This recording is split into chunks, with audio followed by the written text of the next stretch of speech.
Olá, pessoal, vim aqui finalizar a nossa correção, porque o dia hoje foi punk. Não parei ainda e nem vou parar tão cedo. Então, vamos lá. Nós paramos na 15ª e 16ª questão, ok?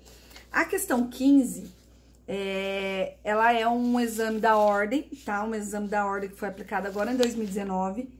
E a questão 16 é um exame da ordem que foi aplicado em 2018. E eu já quero habituá-los à realização de questões do exame da ordem, até para que vocês não se assustem com essas questões, tá bom? Então, em 5/10/2018, Lúcio, com o intuito de obter dinheiro para adquirir uma moto em comemoração ao seu aniversário de 18 anos, que aconteceria em 9/10/2018, sequestra Danilo com a ajuda de um amigo ainda não identificado. Perceberam que o sujeito ele era menor de idade quando ele iniciou o crime. No entanto, é um crime de sequestro, ok? E, além do sequestro, ele vai pedir vantagem. Olha lá, no mesmo dia, a dupla entra em contato com a família da vítima, exigindo o pagamento da quantia de R$50 mil para sua liberação. 2 semanas após a restrição de liberdade da vítima, período durante o qual os autores permaneceram em constante contato com a família da vítima exigindo o pagamento do resgate, a polícia encontrou o local do cativeiro e conseguiu libertar Danilo, encaminhando de imediato Lúcio à delegacia. Em sede policial, Lúcio entra em contato com o advogado da família. Primeira coisa que a gente tem que verificar aqui é que nós estamos falando num crime permanente, ok?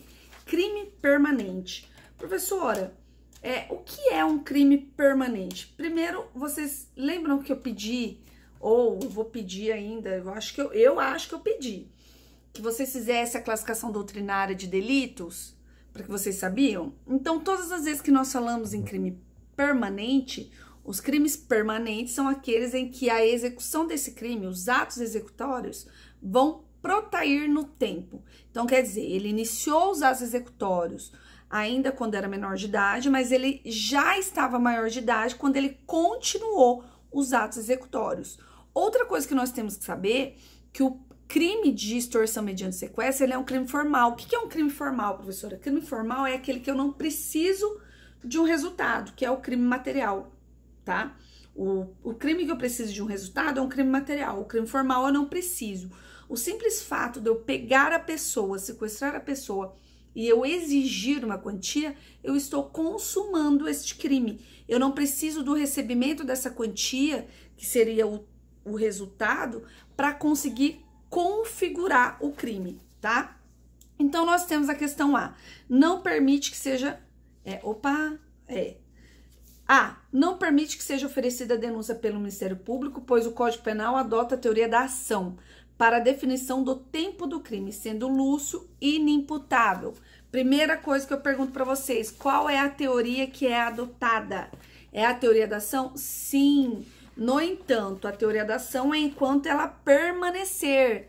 E enquanto o sujeito estiver em posse do Lúcio, ele ainda está realizando os atos executórios do crime. Isso quer dizer que ele já deixou de ser inimputável. Então, qualquer questão que falar que ele é inimputável, ele está te levando a erro, porque ele já deixou de ser inimputável. B, não permite que seja oferecida denúncia pelo órgão ministerial, pois o Código Penal adota a teoria do resultado para definir o tempo do crime. E sendo este de natureza formal, sua consumação se deu em 5/10/2018, ok? Olha, eu não tenho resultado nesse crime, o recebimento é mero exaurimento do crime. Então, eu não posso falar que o resultado se dá nesse dia. E sim, ele se protrai, porque ele é um crime permanente, ok? Ele é um crime permanente, tá bom? E C, configura fato típico, ilícito e culpável, podendo Lúcio ser responsabilizado na condição de imputável pelo crime de extorsão mediante sequestro, qualificar na forma consumada. Sim, essa é a questão que está certa, letra C. Por quê? Porque o crime se consumou, ok? O crime se consumou porque ele é formal. No entanto, por ser um crime permanente, Os atos executórios vão protrair no tempo, ainda vão ficar. Enquanto eu estiver exercendo esses atos, eu ainda estou consumando o delito, ok? Vamos ler a letra D. Configura fato típico ilícito culpável, podendo o Lúcio ser responsável pela condição de imputável pelo crime de extorsão mediante sequestro qualificado da forma tentada, já que o crime não se consumou por circunstâncias alheias à sua vontade, pois não houve obtenção da vantagem indevida. Não, porque eu não preciso o recebimento da vantagem indevida aqui, ok? Eu não preciso. Então, a questão 15, a letra C é a correta, tá bom?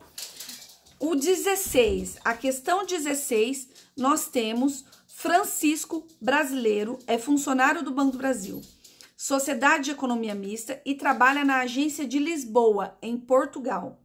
Passando por dificuldades financeiras, acaba desviando dinheiro do banco para uma conta particular, sendo o fato descoberto julgado em Portugal. Francisco é condenado pela infração praticada. Extinta a pena, ele retorna ao seu país de origem e é surpreendido ao ser citado em processo no Brasil, para responder pelo mesmo fato, razão pela qual procura seu advogado. Considerando as informações narradas, o advogado de Francisco deverá informar que, de acordo com o previsto no Código Penal, o que é isso aqui, gente? É caso típico de extraterritorialidade. Por que é caso típico? Ele está falando de um brasileiro que está realizando um crime, só que esse crime é lá no outro país. A primeira coisa que você vai vir na sua cabeça é, realizando um crime no outro país. Então, pelo princípio da territorialidade, não é a lei penal brasileira que vai ser aplicada, e sim a lei penal estrangeira. Não é isso que a gente tem? É isso que a gente tem. É o primeiro pensamento. Você tem que entender que o avaliador da OAB, ele sempre vai querer te levar para um caminho mais simples. Mas esse caminho nem sempre ele é o mais simples. Na verdade, é a pegadinha da questão, que ela tem essa pegadinha, né? Quando a gente pensa nesse sentido, é a primeira coisa que a gente tem que verificar.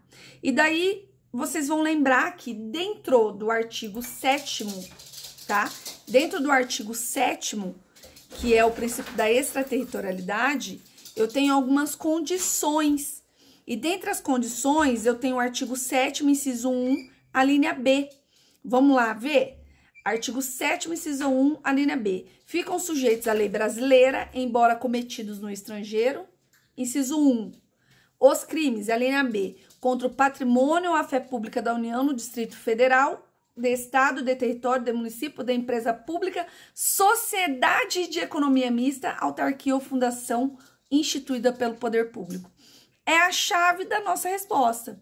Por que é a chave? Porque aí a gente já sabe que ele pode vir a ser julgado aqui no Brasil também. Vamos ver as questões? Letra A.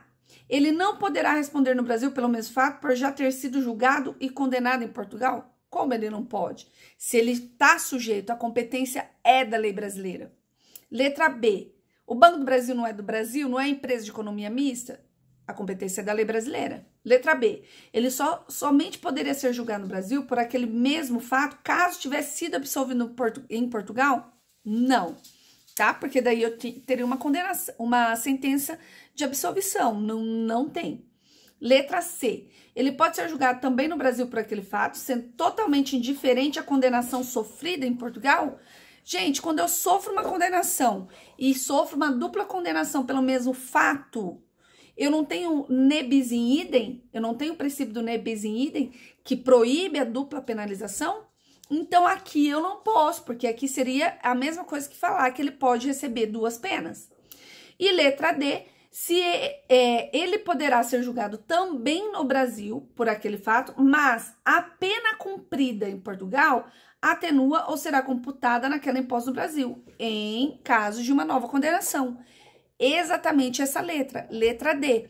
Então, todas as vezes que a gente fala no caso de extraterritorialidade, se é de competência do Brasil e for julgado em outro estado, o Brasil também pode julgar, ok? É lógico, é quando ele volta para o Brasil, ele não pode julgar enquanto ele não estiver aqui.